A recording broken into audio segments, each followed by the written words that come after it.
You're watching TVC News. Here are some of the stories we are tracking this hour.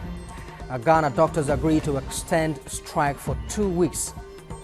Sierra Leone lifts last major Ebola quarantine as cases recede. And Human Rights Watch demands investigation into Somalia wedding party killings blamed on African Union troops. The Nigerian Vice President is promising that the government is committed to delivering on its electoral promises to the people. Professor Osinbajo was talking at a ceremony organized in his honor by his alma mater, the Faculty of Law of the University of Lagos. Details in this report. This is the gathering of the alumnus, Faculty of Law, University of Lagos. They are here to honor one of their own, the Vice President of the Federal Republic of Nigeria, Professor Yemi Osinbajo. Professor Osinbajo was a lecturer at the Faculty of Law for many years, before he attained the high political office of the Vice President. His colleagues and friends described him as a man of many parts. I don't have doubt that he's going to do well for this country, and the country needed somebody like him at this time to help in rebuilding, remolding the country to the level we want. When he became vice president, we were just so elated, and we thought it was an opportunity for us to celebrate, showcase him. At least through this forum, we will have an opportunity to closely interact with him, which we otherwise may not have. On his part, the Vice President expressed his happiness at the honor bestowed on him by his associates. We have a great tradition of intellectual liberty, the ability to argue and to disagree without being disagreeable, and I think that that's one of the great traditions of our faculty, the Faculty of Law.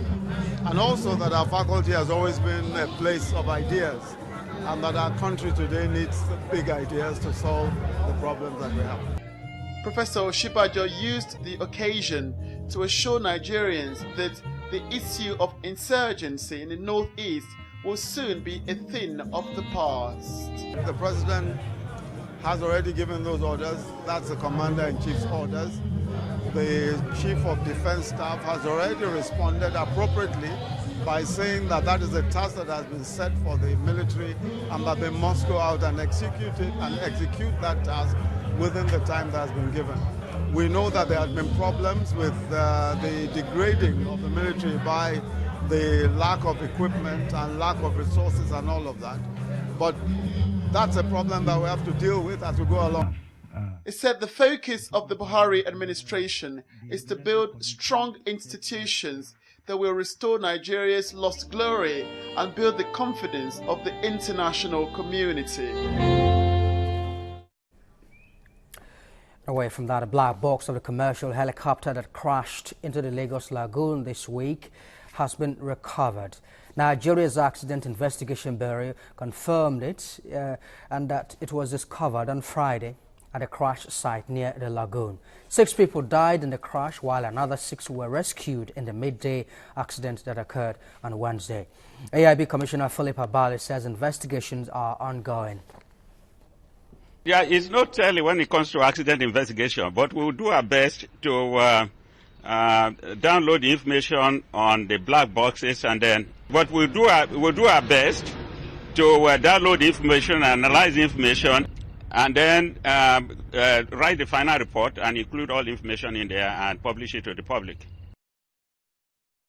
Against cancer, which kills thousands of people annually, is likely to remain endemic as the disease itself. A campaign to alert women to the dangers of breast and cervical cancer is being launched in Niger Republic. The West African country has a life expectancy of 56-year-old and a birth rate of 7.5 per woman.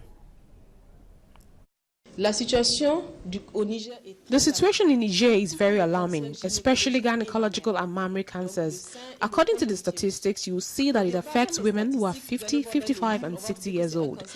But you see now it's a cancer that is affecting women of 35 years old. And last time we had a patient who was only 25. We can prevent cervical cancer by screening. Screening is a simple test that doesn't cost much, whereas treating a cancer patient is very costly, where we account for surgery, radiation, and chemotherapy, with little chance of recovery, I might add. Avec peu de chances de guérison, je le précise.